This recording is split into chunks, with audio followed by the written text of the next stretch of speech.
Indonesia memang tidak pernah sepi dari kontroversi. Kontroversi yang datang dari tokoh agama, tokoh artis, dari tokoh politik ada. Bahkan sekarang seorang kader dari PSI membuat suatu pernyataan yang membuat kontroversi lagi, bahwa seorang Jokowi itu sudah memenuhi kriteria menjadi seorang nabi. Ya, pernyataan-pernyataan seperti ini nih memang kerap menjadi polemik, teman-teman, karena ditujukan kepada orang-orang yang mungkin orang itu baik, orang itu arif, orang itu jujur, orang itu bertakwa, orang itu alim, hafiz Quran atau bagaimanapun. Sehingga apa? Membuat orang memiliki pemikiran kagum yang ekstrim. Ya, apakah ini lumrah? Lumrah. Karena jangankan Pak Jokowi, teman-teman. Nanti kita bahas lebih detail lagi masalah anggapannya bahwa Pak Jokowi sudah layak menjadi seorang nabi. Yang pertama, dulu di masa-masa kampanye, seorang Prabowo dan Gibran itu dijuluki sebagai Abu Bakar dan Ali bin Abi Thalibnya Indonesia. Ya, apakah ini salah? Ya, tidak salah sebenarnya, cuman ekstrim. Ya, cuman ekstrim saja. Bahwa kalau kita mau menyamakan seseorang dengan tokoh figur agama kita, entah itu Abu Bakar, Umar, Utsman, Ali dan lain sebagainya, itu harus dilihat dari kepribadian dia dan ketakwaannya kepada Allah Subhanahu wa Ta'ala. Yang dimana para sahabat dulu bukan cuma dia keras, tegas, mengayomi dan lain sebagainya, tapi ketakwaan dan nilai keimanannya. Saya rasa orang-orang sekarang untuk disamakan dengan tokoh pendahulu Islam kita, Abu Bakar, Umar, Utsman, Ali, ya tidak bisa, teman. Apalagi disamakan dengan para nabi, gak bisa. Jokowi sudah dikatakan ya cocok sebagai nabi. Prabowo cocok dijuluki Abu Bakar. Gibran cocok dijuluki Ali bin Abi Thalib. Ya tidak salah. Itulah fanatisme. Bahkan Habib pun, kita berbicara masalah Habib, bahkan Habib pun dianggap Tuhan dan mengaku dirinya Tuhan. Aku adalah Tuhan kalian. Allah. Apakah bukankah aku Tuhan kalian? Kami ini Tuhan kalian, katanya. Ada, teman-teman, pernyataannya. Sehingga apa? Membuat polemik-polemik yang konyol di tengah masyarakat. Ya, kalau saya pribadi ya tidak mau menganggap ini berlebihan. Pak Jokowi sudah memenuhi kriterianya menjadi nabi dengan persyaratan apa? Dia sudah humble dengan masyarakat, dia membaur dengan masyarakat, dia ramah senyum, dia membantu, menolong dan lain sebagainya. Banyak hal yang dimana Pak Jokowi ini langsung digadang-gadang layak menjadi seorang nabi. Perhatikan, teman-teman, kalau kader PSI ini seorang muslim, pasti dia tahu tidak akan ada lagi seorang nabi. Ini adalah suatu yang konyol kalau menurut saya. Sehingga apa? Yang dimana tujuannya itu hanya satu lah. Saya kan tidak tahu siapa kader PSI ini. Pasti kalian juga tidak tahu. Tetapi ketika dia menyatakan hal kontroversi seperti ini, namanya akan melejit, namanya akan melambung, teman-teman. Oh iya, dia pernah mengatakan Pak Jokowi layak jadi nabi, lalu begini-begini, akhirnya naik. Pinter dia mencari algoritma. Dan kalau kita mau berbicara apakah ini penistaan agama, ya tidak.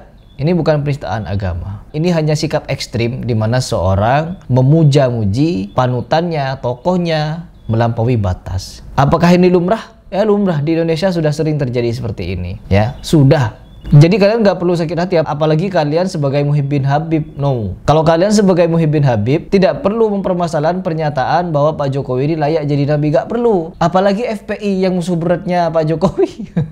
Kalian sebagai pengikut Habib Rizik Syihab nggak perlu protes dengan pernyataan kader PSI ini kalau Jokowi layak jadi nabi. Presiden goblok. Karena bagi kalian, Habib-Habib kalian itu sudah lebih dari nabi. Mana ada seorang manusia biasa dia bisa menurunkan rantai emas dari langit, hujan susu, Mi'raj 70 kali, keluar api dari tangannya, hidup di dalam kuburan 70 tahun, duduk di kursi emas baca Al-Quran. Ya, cerita-cerita dari Habib kalian lebih parah daripada pernyataan kader PSI ini. Ketika ada seorang Syekh Sultana, seorang perempuan, dia jadi peramal, teman-teman. Dan yang menjadi informannya siapa? Nabi Muhammad SAW. Ketika dia butuh sesuatu, pengen tahu informasi sesuatu, dia masuk ke dalam kamar, lalu Nabi Muhammad SAW hadir yaqadha di kamar dia. Ya Rasulullah, kapan untuk melaksanakan pernikahan? Tanggal apa? Bulan apa? Hari apa? Hadapnya kemana? Begitu. Jadi ahli primbon Nabi Muhammad SAW. Bagi habaib, diam sejenak, lalu melotot matanya kan. Nabi, melihat Nabi. Lalu ada ketika mukibinnya mulai ingin menutupi kekonyolan itu, apa yang terjadi? Enggak loh, itu tidak melihat Nabi. Terus melihat apa? Gak jawab dia. Itu hoax. Habib Umar tidak pernah mengaku-ngaku kalau dirinya melihat Nabi secara yaqadha di majelisnya. Beberapa kali sudah terekam kamera, dia melotot-melotot matanya, gini-gini. Apa itu maksudnya? Melihat apa itu? Gak ada yang jawab mereka. Melihat malaikat Jibril hadir, atau malaikat rahmat. Melihat apa itu? Saya tuh paling senang kalau lihat Habib Umar, paling senang. Habib Umar itu, kalau saya ngaji sifat-sifat akhlak Nabi, ya, itu saya paling pas melihatnya gitu. Susah saya ungkapkan itu. Jadi kalau saya lihat Habib Umar senyum itu, saya tuh kayak ngerasa lagi ngaji gitu ya, tentang bagaimana senyumnya Nabi dan sebagainya. Itu, jadi kita tuh melihatnya juga senang, nyaman. Nggak percaya silahkan Bu, belajar tentang senyumnya Nabi. Gak bisa jawab mereka teman-teman, karena takut dianggap konyol. Karena Umar sudah semakin cerdas, banyak yang cerdas. Terus yang berikutnya, ketika Habib Umar ini melotot-melotot matanya ke sana ke sini, apa yang terjadi scene berikutnya? Mengucapkan salam kepada Nabi Muhammad SAW. Assalamualaikum ayyuhan nabiy wa rahmatullahi wa barakatuh. Apa namanya itu kalau bukan mengaku-ngaku melihat Nabi Muhammad SAW secara yaqadha di majelisnya? Jadi kalian nggak perlu protes kalau ada kader PSI menyatakan Pak Jokowi itu layak menjadi nabi karena beberapa kriteria. Kalian juga menganggap Al-Faqih Muqaddam lebih dari nabi. Coba lihat, baca-baca lagi kisahnya Nabi Muhammad SAW. Apakah pernah Nabi Muhammad SAW seenak jidat pergi ke surga, pergi ke neraka? Capek di dunia, pengen ke surga. Pernah nggak Nabi Muhammad SAW? Iya, Nabi Muhammad SAW lagi letih, lesu, sedih di dunia, pengen jalan-jalan ke surga. Pulang-pulang Nabi Muhammad SAW dari surga ke dunia, bawa pasir di kakinya, bekas injekan pasir, wangi. Lalu minta pijit kepada anak-anaknya, kepada istrinya. Istriku pijit dong, capek nih, baru pulang dari surga. Faqih al-Muqaddam Tsani, beliau punya anak namanya Habib Bakar Sakran, ayah daripada Al-Habib Abdullah Idrus. Al-Habib Abu Bakar Sakran pernah memijit kaki ayahnya. Ketika dia pijit di kaki beliau, kaki ayahnya ada butiran pasir-pasir yang baunya harum. Luar biasa, yang tidak pernah dilihat pasir ini di dunia. Wahai ayahku, ini pasir dari mana? Apa kata beliau? Abah baru pulang dari surga. Baru pulang dari surga, masih ngikut pasir-pasir yang ada di surga. Nabi Muhammad SAW tidak pernah seperti itu teman-teman. Tapi bagi habaib hal mudah. Jalan-jalan ke surga hal mudah. Bolak-balik ke surga.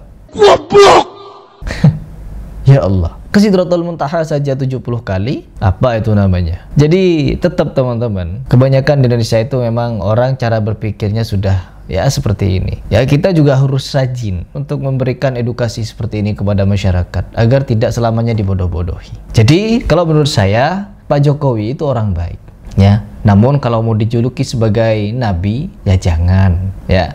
Karena mau dilihat dari segi apapun kriterianya jauh. Dan setelah Nabi Muhammad SAW wafat, gak ada lagi nabi. Tidak ada lagi nabi. Jadi kalau kalian menganggap atau sampai memenuhi, saya melihat bahwa Pak Jokowi itu layak menjadi nabi, kalian ini siapa? Kok seperti Tuhan saja mau mengangkat orang nabi-nabi? Ya Allah. Ya ini kekonyolan teman-teman. Ini kekonyolan.